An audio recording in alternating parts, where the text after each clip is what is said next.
Hi friends, इस मनीष और bank Nifty की डेली एनालिसिस में आप सबका स्वागत है। फ्रेंड्स, जैसा कि हम लोगों ने कल चर्चा करी थी मंथली चार्ट के ऊपर कि भाई एक ब्रेकआउट तो हो चुका है। 46,300 से लेके 370 के ऊपर बाजार चल रहा है। ठीक है, तो मंथली चार्ट बुलिश है। ठीक, हम लोगों ने कल वीकली चार्ट की भी एनालिसिस करी थी। वीकली चार्ट पे भी यही डिस्कशन किया था कि भाई जो प्रीवियस वीक आई था या आप कह लीजिए एक रेंज थी, उसके ऊपर ट्रेड कर रहा है। वो रेंज कहां तक आती है? 46,890 तक आती है। 46,890 के ऊपर बाजार ने एक अच्छा मूव भी दिखाया। ठीक है, अब आज फिर से बाजार ने वीकनेस दिखाई। 47,020 के आसपास क्लोजिंग दिखा रही है। फिलहाल 46,890 के ऊपर ही है। ठीक है, अब हम लोग डेली चार्ट की तरफ मूव करते हैं। डेली चार्ट पे ये क्या दिख रहा है? ये जो बॉक्स है, ठीक, इसके ऊपर जाने की कोशिश करी गई थी। 890 के ऊपर फेल हुआ, हायर बॉटम बनाया, कल ब्रेकआउट दिया, आज ये एक पुल बैक कैंडल बना दी। लो अगेन 46,890।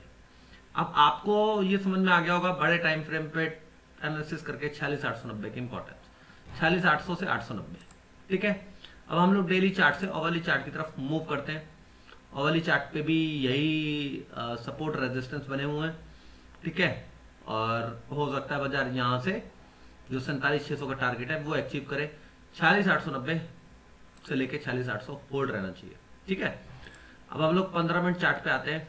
देखिए ये राइजिंग ट्रेंड लाइन है, ब्रेक हो चुकी है। ठीक, और एक लोअर टॉप भी बनाया है बाजार ने, और क्लोजिंग जो है सपोर्ट से नीचे देने में फेल हो गया, क्योंकि लास्ट के ट्रेडिंग सेशन चल रहा था। हो सकता है अगर वो 1 घंटा और खुला रहता तो शायद और नीचे चला जाता, क्योंकि बाजार में वीकनेस तो आ गई थी ट्रेंड लाइन ब्रेक होने के बाद। ठीक है, अब ये जेन्युइन है नॉन जेन्युइन है, इसकी हम एनालिसिस करेंगे। लेकिन पहले हम ये समझेंगे आज कैसे हमारे को ट्रेड मिले, आज हमें कहाँ कैसे कारोबार करना चाहिए था, वो इंपॉर्टेंट है, उसे समझिए। तब हम आते हैं कल हमें किस तरीके से कारोबार करना है, क्या इंपॉर्टेंट लेवल्स हैं। बिल्कुल बने रहिए वीडियो में लास्ट तक। ठीक, ये मैंने 5 मिनट का चार्ट खोल दिया है। ये 9:15 बजे की कैंडल है। ठीक है, 9:15 बजे कहाँ पर ओपनिंग हुई थी? 47,290 के आसपास हुई थी। Day open day high same रहा। और रुकिए, हम लोग इसके ऊपर आते हैं फ्रेंड्स, आज के लेवल निकालते हैं। आज हम लोगों ने क्या डिस्कस किया था कि 47,130 से 230 रेजिस्टेंस है। ठीक है, अब ये रेजिस्टेंस जोन में जाके क्लोज हुआ, नीचे आया, आने दीजिए। 47,085 के आसपास आया। हमने सपोर्ट कहाँ बताया था? 46,970 के आसपास का सपोर्ट था, यानी सपोर्ट गया नहीं। ठीक है, अब बाजार ने 46,900 वो 47,085 बनाया। अब बाजार ने क्या किया? ये जो अगली कैंडल है, दिस कैंडल 9:35 की, फाइनली 47,230 के ऊपर क्लोजिंग दे दी। ठीक है, दे दी। आपको क्या करना है? 47,250 पे पोजीशन बनानी है। हमारा क्या रूल है? 47,085 के नीचे का स्टॉप लॉस, और 47,250 आ रहा है, यानी कि हमारे को ट्रेड में बनना है और पोजीशन को लॉन्ग पोजीशन कैरी करनी है। अब हम लॉन्ग पोजीशन जब कर रहे थे तो ये एक डे हाई के ऊपर का ब्रेकआउट मिल गया। 47,300 क्रॉस हो गया, 5 मिनट की कैंडल क्रॉस हो गई। हमारा स्टॉप लॉस कहाँ गया? एट कॉस्ट आ गया, या इस रेंज के नीचे आ गया।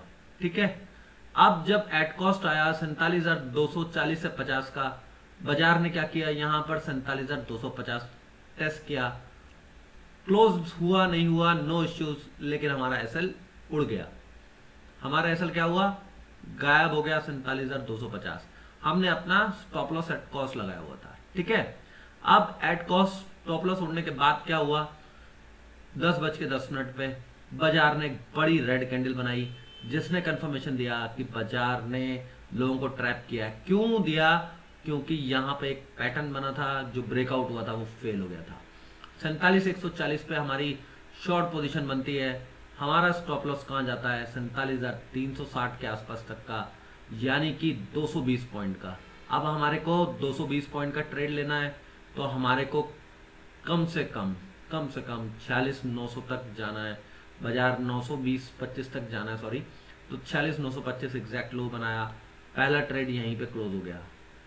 ठीक है, अब सॉरी, बाजार ने एक पैटर्न बनाया, देखिए इसमें आई का बना हुआ है 47,100 और लो बना हुआ है 46,925। 47,100 से 46,925 के इस जोन पे बाजार ने ब्रेकआउट दिया है। कब दिया फ्रेंड्स? ब्रेकआउट दिया 11:35 पे। 47,135 पे जब हम लॉन्ग कर रहे हैं, हमारा स्टॉप लॉस डे लो नहीं आता, हमारा स्टॉप लॉस आता है ये रेंज का। ये जो 46,970 है, ये एक सपोर्ट था। 46,970 का सपोर्ट जो हमने लेवल्स भी लिख के दिए थे, 46,000, ये इसके यहाँ तक का स्टॉप लॉस लगना था। ठीक है, अब हमारा स्टॉप लॉस कितना हो गया? 200 पॉइंट तक का स्टॉप लॉस हो गया 46,970। ठीक है, 200 पॉइंट तक का स्टॉप लॉस हो गया। अब हमारे को ट्रेड कहाँ तक का लेना है? अब इम्पोर्टेंट पॉइंट पे आ रहा हूँ फ्रेंड्स। ठीक है, 47,335 आप बोलेंगे कि 47,335 तक का हमारे को ट्रेड लेना चाहिए था। ठीक है, आई एम अगेन रिपीटिंग, 46,970 से 47,135, सॉरी 165 पॉइंट का ट्रेड हो गया। I am very sorry, 165 point तक का हो गया, यानी हमारे को 47,300 पे क्लोज करना था। वो एक्चुअली क्या होता है, जब ट्रेड कर रहे होते हैं तो उस वक्त तो याद रहता है, फिर बाद में भूल जाते हैं। तो हमारा जो टारगेट होना चाहिए था वो होना चाहिए था 47,300। हाई कितना बनाया फ्रेंड्स? हाई बनाया 47,320। 1:1 अचीव हो गया, प्रॉफिट बुक हो गया, ये रेजिस्टेंस जोन भी था। उसके बाद नेक्स्ट ट्रेड बाजार ने हम लोगों को कब दिया? ये पैटर्न बनाया, लोअर टॉप बनाया, ब्रेक डाउन दे दिया। हमारी एंट्री कहाँ हो रही है? 47,150 पे। हमारा स्टॉप लॉस कहाँ लग रहा है? 47,300 के ऊपर का। ठीक है, अब हम 150 पॉइंट का स्टॉप लॉस लगा के चल रहे हैं। यहाँ पे डर होता है, अंदर डर होता है, झिझक होती है कि ये ना हो कि साइडवेज हो जाए, दोबारा से ऊपर आ जाए, फेल हो जाए। लेकिन हमें ट्रेड लेना है। हमारा 150 पॉइंट तक का ट्रेड एक्टिव है। ठीक है, 47,000 हमारा टारगेट है। बाजार ने उसको ओवर अचीव किया, 46,970 पे आ गया। उसके बाद बाजार ने वहां से ऊपर आने की कोशिश ही नहीं करी, कोई पैटर्न बना के ब्रेकआउट ही नहीं दिया। ठीक है, कुछ लोगों को लग रहा होगा कि this is the pattern breakout 47,140। No, it's not a breakout, ये एक नॉर्मल कैंडल थी। ठीक है, this is a normal candle, it's not a breakout at all. ये रेंज ब्रेकआउट नहीं है फ्रेंड्स। रेंज ब्रेकआउट तब होता जब बियरिश से बुलिश में कन्वर्ट होता है 47,190 के ऊपर। ठीक है, क्योंकि ये एक रेजिस्टेंस था। बट हम इतने तक के लिए थोड़ी ना ट्रेड लेंगे। पूरे दिन में ब्रेकडाउन हुआ 47,180 का तो ऊपर का स्टॉप लॉस लगा के हमें शॉर्ट करना था। ठीक है, कहाँ शॉर्ट करना था? 47,020 पे शॉर्ट करना था। स्टॉप लॉस हमारा कितना बनना चाहिए था?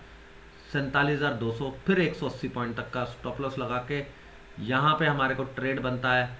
ठीक है, फिर 48,840-50 तक का हमारा टारगेट बनता है। लेकिन एंड में बाजार ने कितना दिया? 46,886 लो बनाया, 46,930-35 पे डे क्लोज हो गया। ठीक है, दैट वाज अ एलटीपी। कितने सारे ट्रेड मिले। पहले का एसएल गया, दूसरे का प्रॉफिट बुक हुआ, तीसरे का प्रॉफिट बुक हुआ, चौथे का प्रॉफिट बुक हुआ, कई सारे ट्रेड। ठीक है, पांचवें का प्रॉफिट बुक हुआ। 5 ट्रेड हमारे को मिले हैं। ठीक है, अब हम लोग 15 मिनट चार्ट पे आते हैं, ये देखते हैं कल कैसे कारोबार करना है। 5 ट्रेड लेने के बाद कल थोड़ा सा ध्यान से ट्रेड कीजिएगा। ठीक है, रोज रोज इतने ट्रेड नहीं मिलते हैं। ठीक है, राइट। और ट्रेड लेने से डरिए मत।